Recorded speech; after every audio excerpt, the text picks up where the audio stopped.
জরিপে ১৭৮ আসনে এগিয়ে বিএনপি। ত্রয়োদশ জাতীয় সংসদ নির্বাচনকে সামনে রেখে দেশের বিভিন্ন সংসদীয় আসনে পরিচালিত মাঠ পর্যায়ের জরিপে ভোটের চিত্র ধীরে ধীরে স্পষ্ট হয়ে উঠছে। দৈনিক প্রতিদিনের বাংলাদেশের স্থানীয় অফিস ও প্রতিবেদকদের মাধ্যমে সংগৃহীত প্রাথমিক জরিপ অনুযায়ী সারা দেশের ১৭৮টি আসনে বিএনপি এগিয়ে রয়েছে। জরিপে দেখা গেছে অধিকাংশ এলাকায় বিএনপি প্রার্থীরা এগিয়ে থাকলেও বহু আসনে দলীয় বিদ্রোহী প্রার্থী, জামায়াতে ইসলামী ও স্বতন্ত্র প্রার্থীদের কারণে প্রতিদ্বন্দ্বিতা হাড্ডাহাড্ডি হয়ে উঠেছে।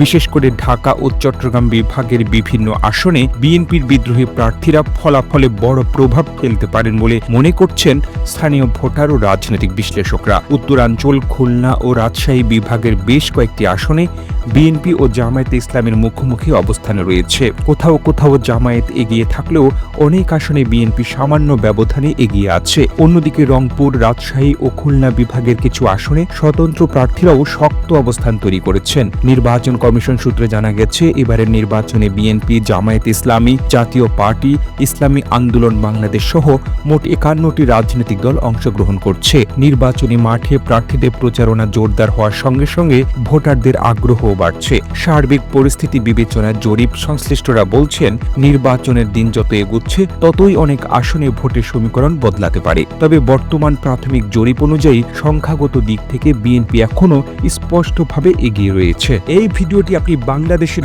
কোন জেলা থেকে দেখছেন আমাদের কমেন্ট করে জানিয়ে দিন। আমরা পরবর্তী ভিডিওতে আপনাকে ধন্যবাদ জানাতে ভুলব না।